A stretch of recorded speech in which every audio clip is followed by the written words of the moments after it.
fait qu'il n'y ait pas que des médias dominants. Il ne s'agit pas pour moi d'a priori sur l'agence France Presse ou quoi aux caisses, mais s'ils pouvaient relier ce genre d'informations, ça pourrait être intéressant. Bon, dans ce pays, il y a des médias dominants, il y a aussi des médias non marchands. Il se trouve que je fais de la radio associative à fréquence Paris Pluriel. Dans ce pays, on peut dire on peut classer les médias en 3 catégories. Il y a des médias d'État, c'est Radio France, RFI, France 24.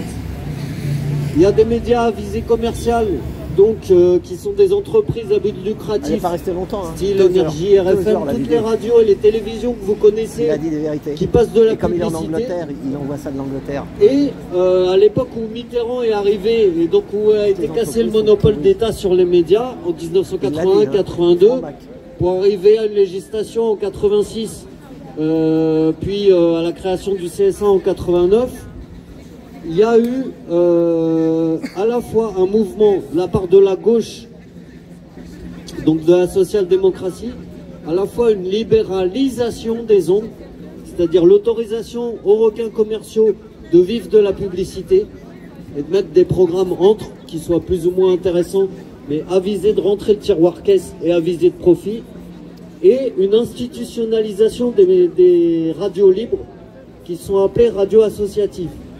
Les radios associatives dans ce pays, c'est 600 médias, 600 radios, qui ont pour statut association loi 1901, qui ont pour financement légalement moins de 20% obligatoire du chiffre d'affaires par la publicité. La moyenne nationale, c'est 3%. Et des radios comme Fréquence Paris Pluriel, c'est 0%. Autant dire que ce système qui a été créé dans les années 80 et que les radios associatives ont contribué dans les années 90 à défendre et à sanctuariser, parce que selon les règles du CSA, on a 25% des fréquences du pays, et on a réussi à se faire inscrire dans le préambule de la Constitution française sous le terme communication sociale de proximité. Donc à la fois il y a 600 radios qui peuvent être politisées, non politisées, confessionnelles, non confessionnelles, etc. L'exemple de Fréquence Paris Pluriel, c'est plutôt de donner la parole aux gens de terrain qui soit font de la musique, soit sont dans des associations, soit luttent sur une question identitaire, sur une question communautaire. Donc on a un peu toutes les cultures, toutes les communautés, toutes les musiques, toutes les luttes. Y compris, on a été une des rares radios à donner la parole aux Gilets jaunes. Ça me donnera l'occasion de passer un reportage qu'on avait fait à l'époque. Bref, s'il y a des médias comme ça qui défendent la société civile, c'est parce qu'a été créé à l'époque de cette loi sur la communication, ce qu'on appelle à la fois du côté des médias bourgeois, donc pas des médias étatiques, mais des médias qui font de la publicité, une taxation de la publicité à 0,001% qui suffisait à alimenter ce qu'on appelle le fonds de soutien à l'expression radiophonique, qui lui donne des subventions aux 600 radios non commerciales, donc associatives, donc loi 1901 du pays. Il y a eu, en fait, on est en train de payer avec la crise économique, ou plutôt la crise de gestion du budget de la France, actuellement quelque chose qui est ni plus ni moins, comme beaucoup de choses que Macron fait péter, des trucs que Sarkozy a enclenché et mis la minuterie. Ce qu'il a fait Sarkozy il y a une quinzaine d'années, c'est que ce fléchage, taxation de la pub, redistribution aux associatifs, il l'a transformé en budget du ministère de la Culture. Résultat, à la moindre changement de politique, un peu comme aujourd'hui, ou à la moindre crise économique, on est soumis aux mêmes restrictions budgétaires. Donc, le projet actuel, qui est sur le feu depuis pas plus de 2 semaines, qui a été discuté apparemment par des organes de syndication de radio associative hier au ministère de la Culture et de la Communication, c'est ni plus ni moins le projet gouvernemental de diminuer la subvention dite de fonctionnement des radios associatives d'un tiers. Il faut savoir que les radios associatives, si elles vivent très peu de la publicité et beaucoup des subventions, c'est parce que c'est ce système redistributif qui dit, bah, au moins sur les ondes FM, il y a 600 radios en France, que le simple principe d'être dans un pays où il y a marqué liberté, égalité, fraternité, on crée ce système redistributif.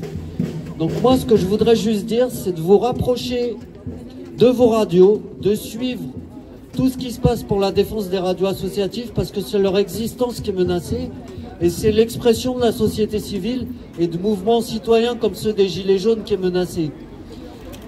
Si c'est soutenir par exemple une radio comme Fréquence Paris Pluriel, il suffit d'envoyer un chèque à programme associatif radiophonique d'intérêt social. Programme associatif radiophonique d'intérêt social, c'est le nom de l'association. C'est vous dire, ça porte bien son nom. Nous, on émet sur le 106.3 en FM.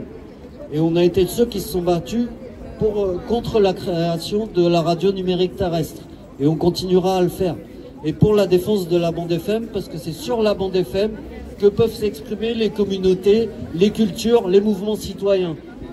L'adresse, si vous envoyez vos soutiens, parce que là, l'heure a été déjà grave pour un média comme nous, mais là, c'est gravissime pour les 600 radios de ce pays. Chez nous, même si vous voulez bouger ou faire bouger, et j'espère que, je le dis comme je le pense, qu'il y a des gens de l'agence France Presse qui traînent, ou même des RG qui traînent pour faire remonter à Matignon. C'est pas compliqué la vie. Ça coûte rien à Matignon. Ça lui fait même rapporter de l'argent de réfléchir une taxation de la publicité directement vers le fonds de soutien à l'expression radiophonique qui finance ces 600 radios. Pour FPP, c'est au 1 rue de la Solidarité, Paris 19e, au métro Ourcq. Voilà ce que je voulais dire, et suivez ça, et je pense que c'est très important qu'on continue à se mobiliser. Quand on voit, il y avait l'exemple, je voulais rebondir, commencer par ça, on parlait d'Orwell. Orwell, c'est aussi celui qui a écrit le bouquin Hommage à la Catalogne. Hommage à la Catalogne, c'était immergé dans l'événement, tu le décris, tu le transmets tel qu'il est, tu te bases sur les faits. Un peu, certains à tendance marxiste diraient c'est du matérialisme historique, d'autres vont dire c'est la charte de Munich, d'autres vont dire c'est une simple déontologie, se baser sur les faits. Donc, en gros, voilà ce que je voulais dire. Surtout, restez attentifs. Si vous avez des radios préférées, rapprochez-vous d'elles. Et je pense que c'est assez simple pour Matignon, peut-être de rétablir le système de taxes parafiscales, de fléchage vers le fonds de soutien à l'expression radiophonique. Parce que 600 radios à but non lucratif qui font donner la parole à la société civile, c'est pas rien. Nous, par exemple, quand on dit donner la parole à la société civile, c'est quoi? C'est dans ce que tu vis. Nous, en tant qu'association, on va te former à l'outil radio et tu vas t'exprimer sur ce que tu vis toi. Donc c'est pas aller chercher des gens dans telle assos pour leur faire un eurobet de 2 minutes. C'est leur dire, si tu as les moyens de t'investir, tu trouves un créneau sur la radio et tu t'investis, tu participes au fonctionnement 1 fois par semaine. Il y en a même qui font ça sur YouTube. Voilà. C'est tout ce que je voulais dire, grosso modo. Soutenons les radios associatives. Et ton prénom, c'est comment ton prénom? David. David, merci David. Merci. Ouais, bravo, courage. Vive le bénévolat. Ouais. Voilà. Il a arrêté? Ah, très bien, très bien. Bon, je vais essayer d'être un peu moins énervé. Hein, parce que quand on voit ce qui s'est passé, alors, ça pose des questions.